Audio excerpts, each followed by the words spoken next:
What is up, everybody? Welcome back to another episode of the Lucrative MMA Betting Show. Today, we're here to break down some fights, make some bets, and make some money. So I hope you're ready. Bang! You know we stay leveling up the content game just as much as we stay leveling up in the gambling game. Let's get into this week's episode.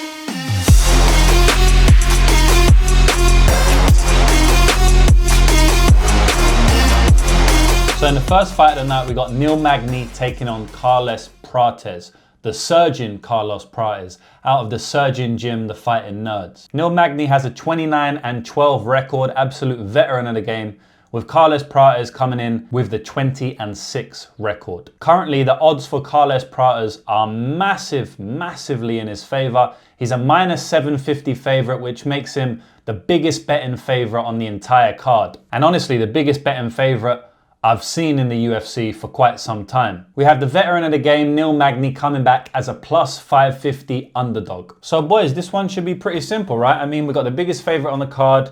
It's not that often we see -750 in the UFC. It happens a lot more these days, but it's still a rare sight. Carlos Prates should take this one, right? Carlos Prates really should walk through Magny, dominate him and finish him inside the distance. Magny's best days are behind him. You know, he's always going to have a favorable place in my heart because of how he beat Mike Malott earlier this year. It was my biggest single cash on a fight up until that point. I won over $70,000 on Magny getting that third round finish. So I love him for that. You know, he's a legend in my eyes and he's a legend in the UFC's eyes. You know, he's been in the game for a long time. But like I said, I think his best days are behind him. In his last fight, he took on another surgeon prospect of the division, just like he is this weekend.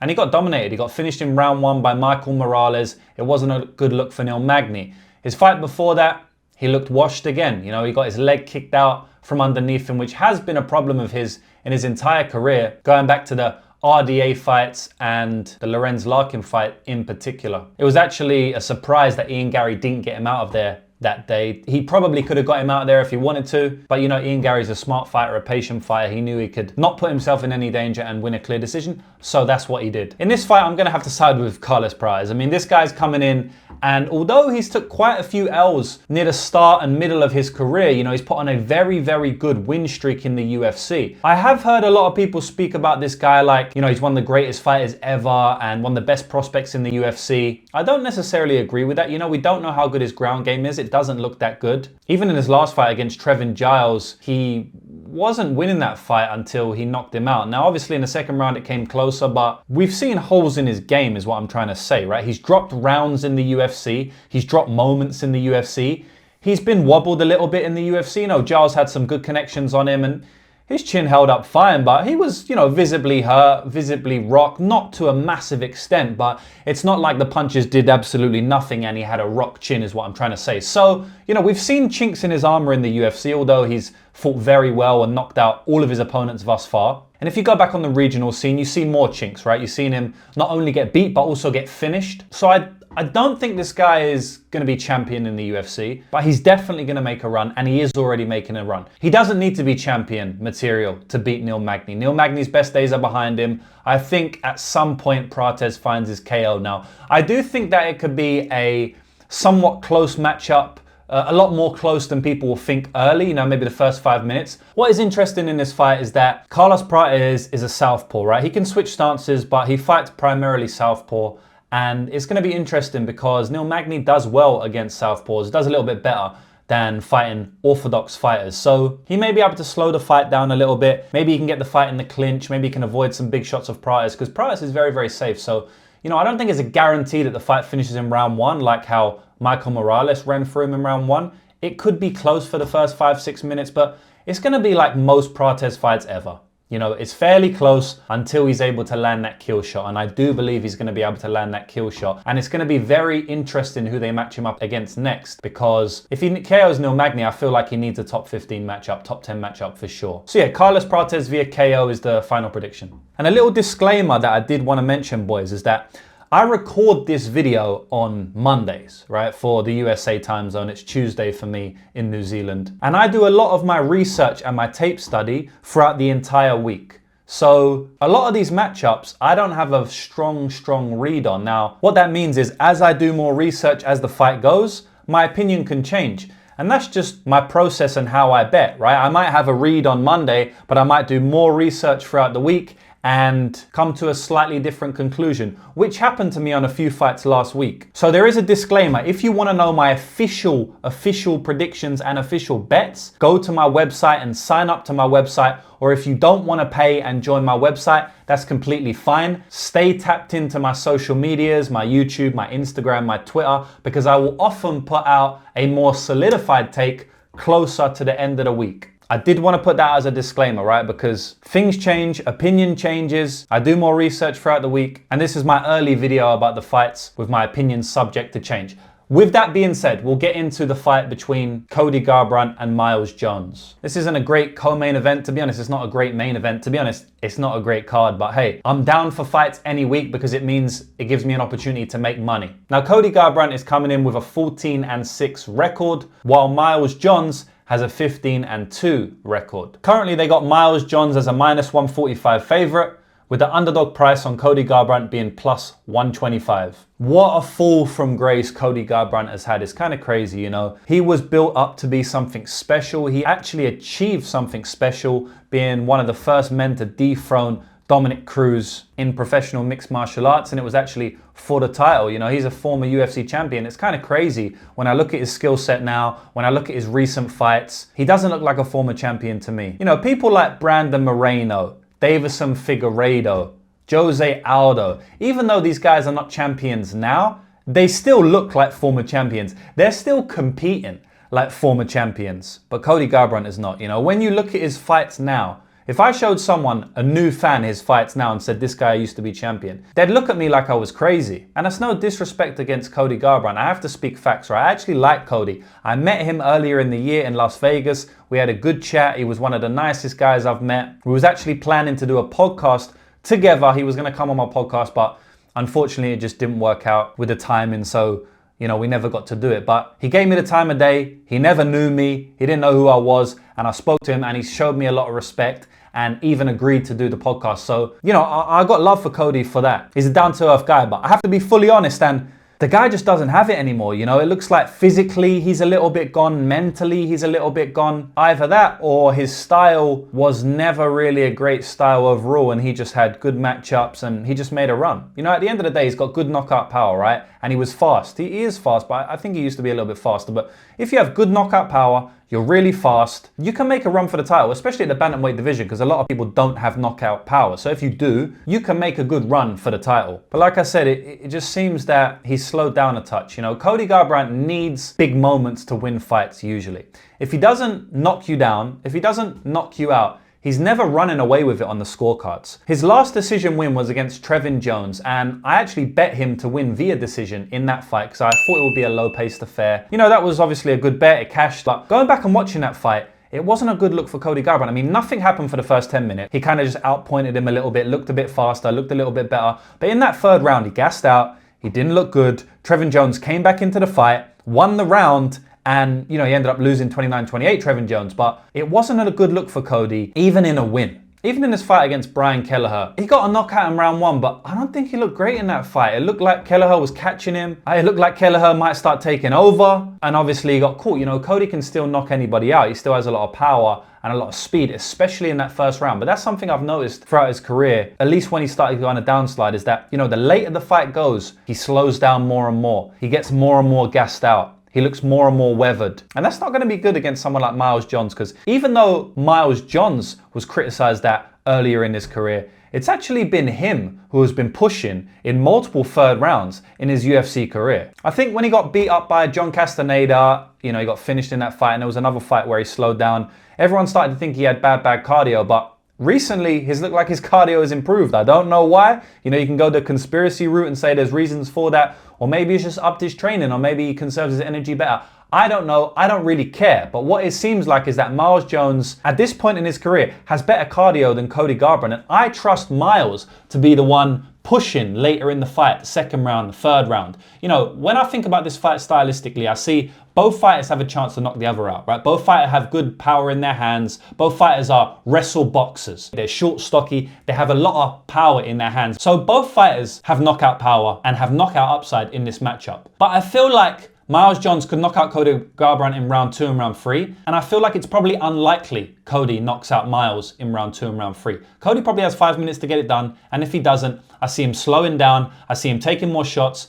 and potentially getting knocked out, or Miles Jones will just outwork him on the feet. So at this stage of their career, I have to pick Miles Jones, man. I mean, when you look at this fight through a career trajectory lens, it's massively in the favor of Miles Jones. And it's very important to look at fights like that because oftentimes you will see someone like Cody Garbrandt or Jose Aldo, and you will think, I'm gonna bet on these guys because they've fought at a high level of competition. They fought better guys, they've beat better guys. But something that can be overlooked is what trajectory is their career on. It looks to me that Cody Garbrandt's career is going down, and it's been going down for a long, long time. I mean, he got 2 wins recently over 2 lowish level guys. When he fought Davison Figueiredo, he got dominated. He got mauled on the ground, you know. So I think that Miles Jones, on the other hand, has got 4 back-to-back wins. And he's looking good. He's looking good. And yeah, at this point in their career, I have to pick Miles Jones to get the win. I don't know if it's going to be KO or decision, but I would like to look at the KO prop. It might be a good number because Miles Jones doesn't have that many KOs in the UFC, so we might get a good number on that. But yeah, I think minus 145 is a decent price tag for Miles Jones, and I am picking him to get the win. Next fight is kind of a banger of a matchup, and the only reason it is really is because Denis Gomes is involved. So we've got Denis Gomes versus Karolina Kowalkiewicz, and Denis Gomes is coming in with a record of 9-3,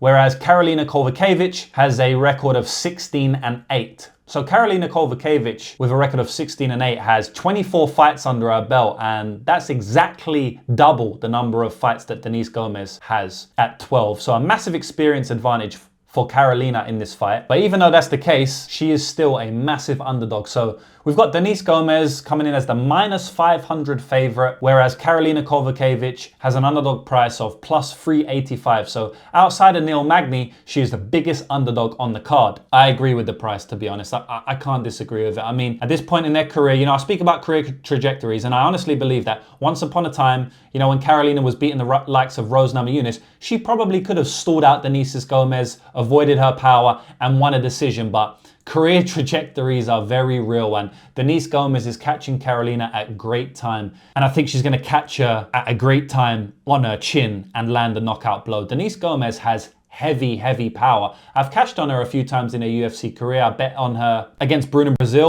No one really knew who she was. She was a plus 180 underdog, which is funny in hindsight. She also knocked out Yasmin Jauregui, and we know now that Jauregui has a poor chin, but that's still a good win. That's still a good knockout. Jauregui has fought and beat good girls. I guess the path to victory for Karolina here is slowing it down, you know, pumping out a lot of volume, getting Denis Gomes to worry and be hesitant on her strikes, and then mixing in the grappling. I just don't think she's going to be able to do it. She's not physical enough to mix in the grappling here. I think Denis Gomes, even though she has struggled a couple of times with takedowns, I honestly think she'll have no problem defending Karolina here. She's very strong, physical girl, and this is honestly an easy breakdown for me. I'm picking Denis Gomes here, and I think she gets a knockout, potentially a brutal knockout over Karolina. Next fight on the card we have is Ricky Turcios versus Bernado Sopaj. Ricky Turcios is coming in with a 12-4 record, and Bernado Sopaj very similar with an 11-3 record. Currently, they got Sopaj as the big favorite, minus 270,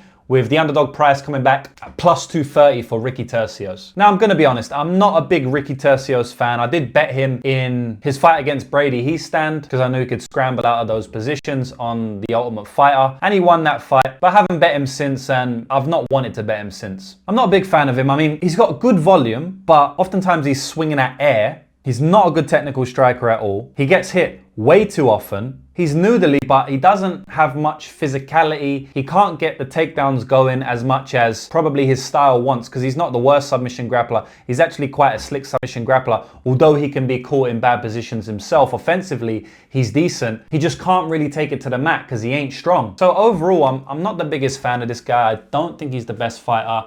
He can get wins in scrambly type fights, but outside of that, he's probably going to be beat in most technical areas of MMA. And that's kind of how I feel for this matchup. I mean, Sopaj has him covered everywhere, in my opinion. Bernado Sopaj was looking like a big favorite in his last fight against Logdog. And unfortunately, he was on the end of one of the best or worst, depending on how you see it, knockouts of 2024. It was a brutal knockout in round 3, a flying knee. And yeah, I could watch that knockout all day, but it's very unlucky for Sopaj because he came in short notice to that fight. He ended up gassing out in that fight and then he got knocked out brutally. But he was looking very good before that against someone like Logdog, who's just beat Ricky Simone and he's moving to the upper echelons of the division. So I don't hold anything against him. It was his UFC debut. He came in short notice. He got gassed out. He was winning the fight up until then, and I think he's going to show who he really is in this fight. You know, he's getting another crack at the UFC, as he should, and he's got a full camp this time. I don't think he's going to gas out, and he's just better everywhere. I don't think Ricky Turcios is anywhere near as good a striker as him. I don't think he's as good a wrestler as him.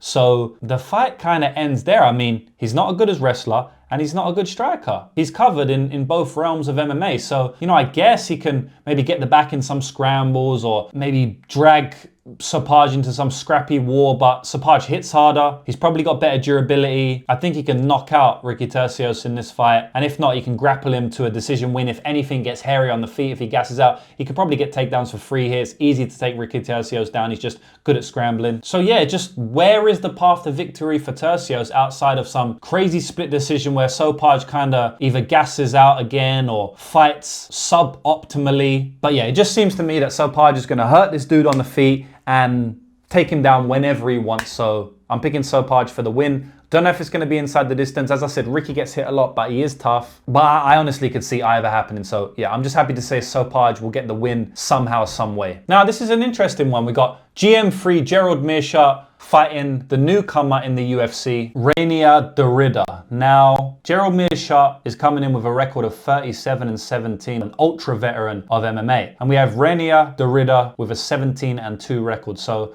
much more of a shiny record, but it might not be exactly as it seems, and we will get into that in a minute. Currently, Gerald Meerschaert is a big underdog in this fight. So they got Reinier Derrida coming in as a -285 favorite, and GM3 coming back with an underdog price of +245. So what I meant by his 17-2 shiny record may not be all what it seems is that he hasn't been fighting the best competition of all time. Now, it's definitely not the worst competition. I mean, 90% of people coming into the UFC making their debut have fought a worse competition than this guy. But I know that Derrida has a lot of hype on him, right? A lot of people are very excited to see him in the octagon. Coming in as almost a -300 favor over GM3 is very rare, right? Most fighters in the world would not be that big of a favorite in their debut against GM3. So you would expect to see an absolute killer when researching this dude, right? And looking into him, he's a good fighter. He's solid, but he's basically a pure grappler. He's one-dimensional. He's not a good striker at all. He doesn't look comfortable on the feet. He gets rocked, wobbled.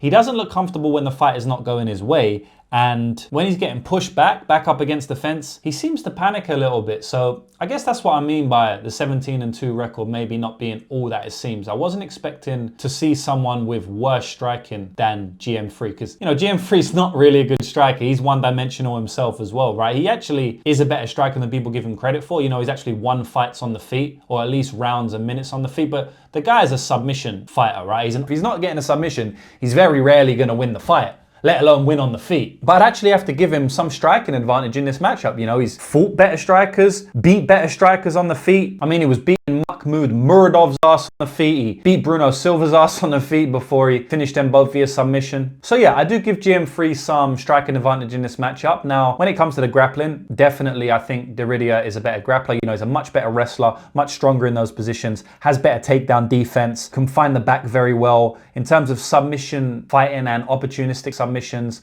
I think they're quite similar. You know, I do rate GM3 as a very, very good finisher. I mean, he's honestly one of the best finishers in the entire UFC. He's made an entire career out of it. So I don't want to say Derrida is better than him at that, but in terms of grappling, wrestling, just overall MMA grappling, Derrida is definitely higher level than him, in my opinion. Just maybe on the finishing sequences, he isn't as good. But this could potentially be a close fight, honestly. I mean, one thing I will say is that GM3 doesn't have good takedown defense, right? He gets taken down basically whenever anyone tries. He doesn't mind getting taken down because he likes to set up sweeps from his back and stuff, but he can be controlled on top. I've seen it multiple times throughout his career. You know, he's not this elite guard player. So I do think if Reinier takes him down, he could potentially get top time. I think he could also potentially get the back. I think he could win the wrestling positions. But I'll tell you something now. GM3 is very sneaky with his submissions. I would not be surprised if Reinier goes for that single leg that he likes and GM3 gets him in a submission, probably a guillotine or some type of modified front choke and finishes him. You know, it honestly wouldn't surprise me at all to see GM3 win this fight via submission, because the clean weight to beat GM3 is just to avoid all the grappling scenarios and beat his ass on the feet. You know, it's happened multiple times before, and I think it could happen again. But let me tell you something now. Reinier is not going to do that, right? He's going to force the grappling scenarios, which is where GM3 wants to be. And if he doesn't force the grappling scenarios, GM3 could probably win on the feet. So, man, I definitely wouldn't make this dude a -300 favorite. To me, he looks more like a -150 favorite, just based on size, strength, a massive advantage in the wrestling. He could probably dictate where the fight goes, although he probably wants it to go on the ground. So I guess making him a favorite makes sense, but GM3 could really pull something off here. So I'll pick Reinier, but honestly, I'm considering a bet on GM3. And, you know, just to clarify this to a lot of new viewers or people who are not familiar with sports betting, the way we make money from sports betting, and I'm not going to go in depth on this right now because this is an MMA betting show. If you want all of that information on how to profit from sports betting in general, then check my channel. I have a whole host of other videos. But I do want to mention this. The way we make money from sports betting is betting on value spots, not betting on who we think is going to win the fight. So even though I'm predicting Reinier to win the fight, I am considering a bet on the other side on Gerald Meerschaert because the odds are simply too wide. Now, will I end up betting GM3? I don't know. As I said earlier in the show, I'm going to do some more tape study. I'm going to look through both of these guys' fights, both of these guys' records a little bit more and make my decision as the fight comes. Maybe a lot of money comes in on Reinier. I could see it. You know, he's a new, exciting fighter. He's a former champion in other organizations. So, you know, it's possible we get GM3 at an even better price tag. But yeah, at the moment, I'm going to predict Reinier to get a win. But man, GM3 money line is tempting. GM3 via submission is tempting. And I think he can put on a real fight here and make the fight looks much closer than the odds suggest. Next fight we're going to speak about is Luana Pinheiro versus Gillian Robertson. Luana Pinheiro has an 11-3 record, with Gillian Robertson coming back with a record of 14-8. Currently they got Gillian Robertson a big favorite, another big favorite at -350, with Luana Pinheiro at +285. Now, first thing I want to say is that, you know, if this fight was a couple of fights ago, it would probably be even money. But we've seen Luana Pinheiro for what she is right now. She's a gas bag, someone who only does well for the first 7.5 minutes of a fight, and she also doesn't have much in these grappling scenarios. I don't think she's a good BJJ artist at all. But she does have some good judo, and she does hit very hard for a woman. Now, I do like the recent move down in weight class for Gillian Robertson. You know, it's very clear to me that she has a lot more physicality in this weight class than she did in her previous one. And she really needs that with her game. You know, she's a BJJ girl. All of her fights are predicated on if she can get the takedown. If she gets the takedown, she wins the fight. If she can't get a takedown, she doesn't win the fight. And, you know, at her previous weight class, weighing in 10 pounds heavier, she sometimes struggled with the physicality and struggled to get a lot of these girls down. But now fighting at straw weight, she can get takedowns way easier. She can win the grappling scenarios way easier. And she can just withstand the physicality and pace and pressure and strength of the fight a lot better. So this is definitely the optimal weight class for her. And I think you've seen that in her recent fights. You know, she's been dominating. She's been looking pretty good. In this fight, I think she's going to carry on her win streak, guys. I mean, Luana Pinheiro definitely has 5 minutes to knock her lights out. Gillian is not a good striker. She's definitely the worst striker in this matchup. She can be hittable at times, and Luana can crack. So if she knocks her out in the first round, I'm not going to be extremely surprised. But I think when you're speaking about what the likely outcome is, and, you know, knockouts don't happen a lot at women's strawweight. You know, it's very, very rare to see that. And although Luana does have good power and she has a chance to knock her out, this is not heavyweight. You know, I can't bank on it. In fact, it would actually be an unlikely outcome, although I can see it happening. So the more likely outcome, and we have to always look at the more likely outcomes, right? Not the random one outcome that could potentially happen. We have to be honest with ourselves. The more likely outcome is that Gillian Robertson puts on her wrestling shoes like she does every fight. She takes Luana down because the physicality of Luana will only last 5 minutes. And one thing I will say as well, not to go off on a tangent, but if they do get in grappling scenarios, we've seen Luana Pinheiro, she's a judo girl, right? She is quite a high level judoka. So she might try and head and arm throw Gillian Robertson in this fight. And if she does that, it might work once or twice, but I think Gillian is going to be smart enough, probably even pre-fight, but definitely during the fight, to capitalize on that, especially later as the fight goes. So she could take her back off a head and arm throw. You know, if you think about a head and arm throw, you are essentially giving up your back to step in front of the opponent to flip them over. So if Luana Pinheiro ends up doing that, I think Gillian Robertson can potentially wiggle her head out, take the back, and you do not want Gillian Robertson on your back. She's one of the most deadly submission artists in all of women's MMA. And that's honestly how I think this fight's gonna go. I think at some point, Gillian Robertson will get top position, and I think she's just gonna run through her on the mat. I think she's gonna finish her on the mat. I don't know if it's gonna be an arm triangle or a rear naked choke.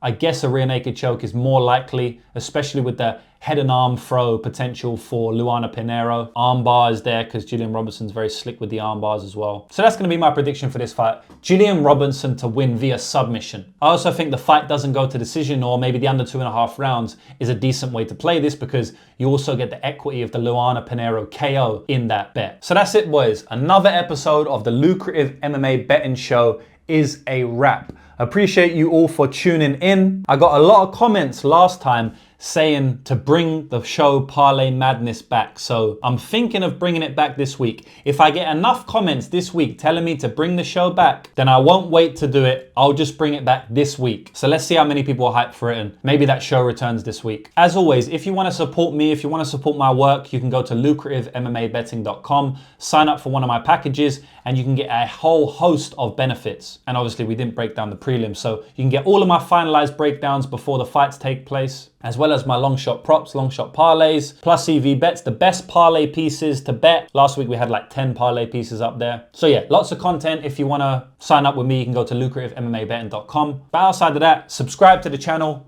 like the show, and hopefully we can make some money. Good luck this weekend, boys. I'll catch you in the next one. Peace.